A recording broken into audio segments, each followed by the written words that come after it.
How's it going, guys, and welcome to this prediction video. Now, once again, just like the previous video, we have yet another clash between Italy and Spain in the UEFA Champions League this week. On the 21st of February, Napoli host Football Club Barcelona at the Estadio Diego Armando Maradona in Naples. Now, Napoli and Barca have actually gone head-to-head quite a few times in recent memory, the last time being on the 24th of February in 2022. Barcelona did things the hard way, ending the first leg in Spain in a draw, 1-1, meaning they conceded the away goal. That meant the Blaugrana had quite a job to do in Italy. The thing started off for them very well when in the 8th minute Jordi Alba, of all people, opened the scoring courtesy of a central counter-attack by the Blaugrana. It looked very good in the 13th minute when Frankie de Jong doubled their lead with a beautiful arranged curler. But Barca let Napoli back in when in the 23rd minute the home side scored through Lorenzo Insigne from the penalty spot.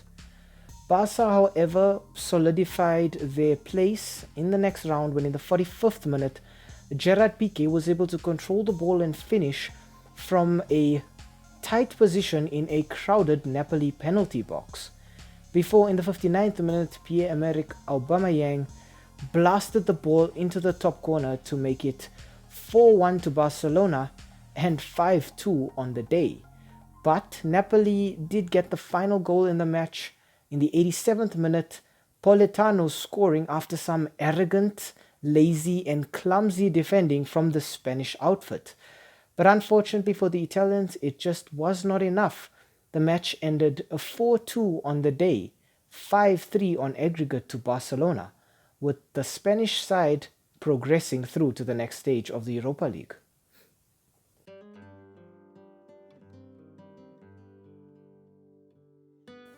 We start off our team analysis with Napoli. The last 5 fixtures for the Italian side have ended in 1 win, 2 losses and 2 draws. It's been a mixed bag of results for them, their last match being a 1-1 draw against Genoa in the Serie A.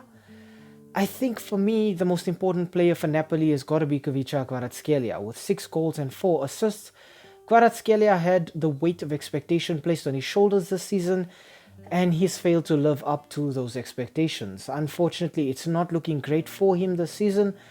He really needs to flourish. He really needs to get back to the form that made him such a standout player for the Italian outfit last season, and I think now's the time to do it in the Champions League knockout stages. Next up, I want to talk Østigård. With just 2 goals, Østigård is a centre-back, but I think he does give them quite a bit of attacking threat from set pieces as well. But I think Napoli fans will be hoping that Østigård is able to just solidify that Napoli defense. It's looking very leaky for them at the back. And I think Østigård, maybe being new, still not gelling with his teammates, is a big part of that. So they're hoping that he can find that stable form as soon as possible. And lastly, I'd like to just speak a little bit about Victor Osimhen. With 8 goals and 2 assists, Osimhen is Napoli's number 9. He's the outlet for them in terms of goals. But he's been missing in the last few weeks because he had to represent his country of Nigeria at the Africa Cup of Nations. They made it to the final, but unfortunately they were defeated by hosts Ivory Coast in that final. However, Osimhen is now back, and Napoli fans will be hoping that he is able to fire on all cylinders as soon as possible.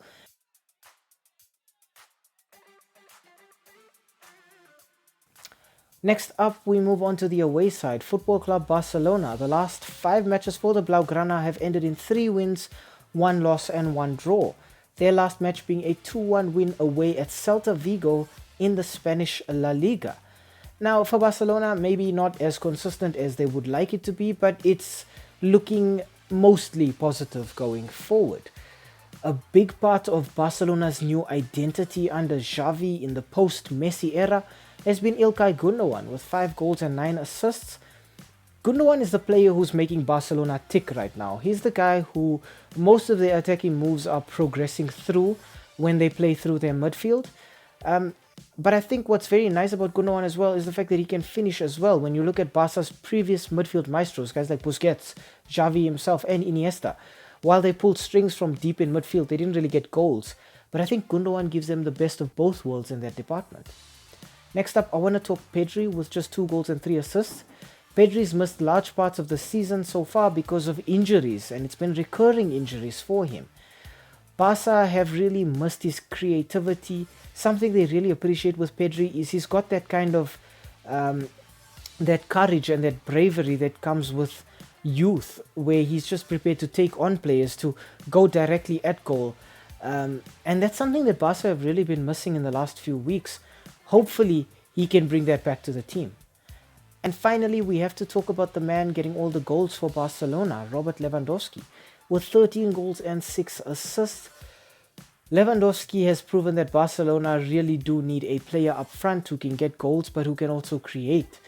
Lewandowski has had moments where he's being fed from midfield but he's been wasteful. But I think the problem with Lewandowski is he was brought in as a kind of player who can create chances and then put those chances away. Obviously, having to fill the shoes of somebody like Messi is impossible for any player. But with Lewandowski, Barca are still struggling to adapt to his style of play where he can get goal output, but he's not going to be creating opportunities for them.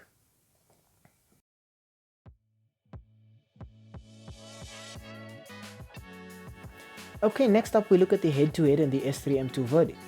Now, strangely, the last 5 fixtures between these two sides have ended in 3 wins for Football Club Barcelona and 2 draws. So for Napoli, this is a bit of a daunting task actually.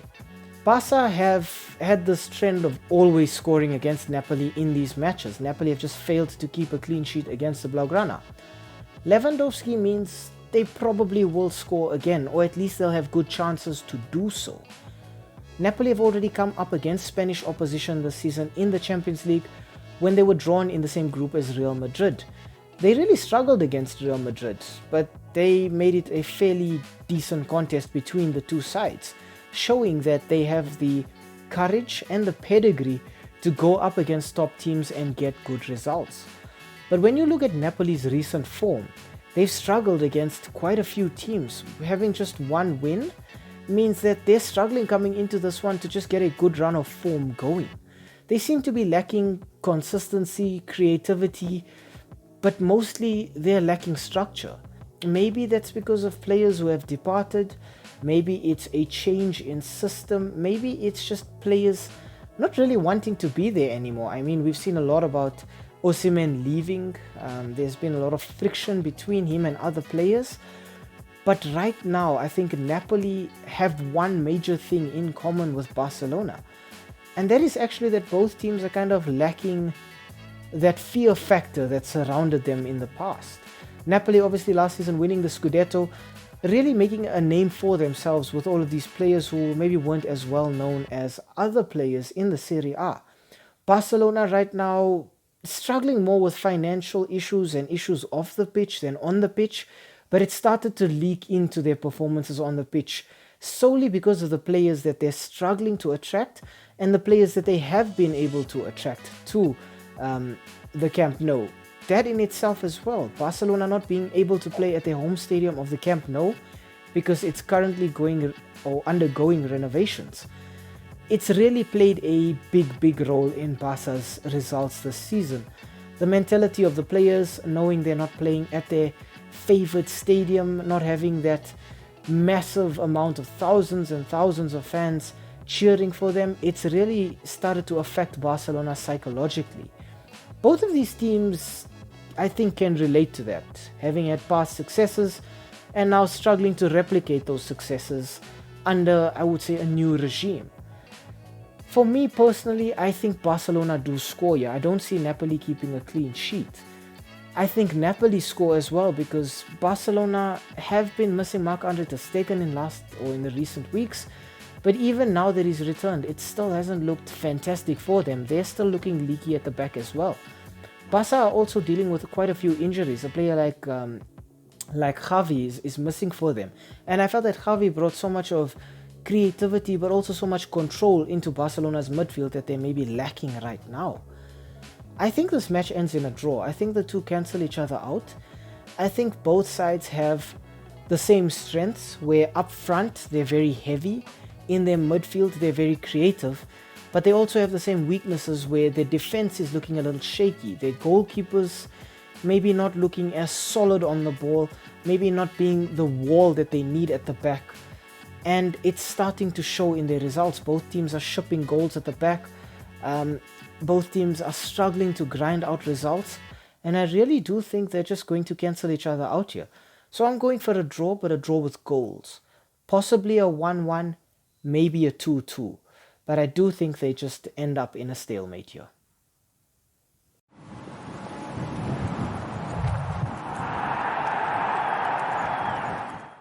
Hi, thank you for making it to the end of this video. We really appreciate the watch time and the fact that you took some time out of your day to spend it with us talking about the sport that we all love. If you enjoyed the content, why not, drop a like down below or comment in the comment section. Maybe even consider subscribing to the channel. And I mean, while you are here right now, have a look at some of our old videos too. They should be appearing on the screen right now, along with that subscribe button. So you know exactly what to do. Thank you so much. It really helps with the YouTube algorithm. And have a great day out there. And we hope to see you again very, very soon. Thanks. Stay safe.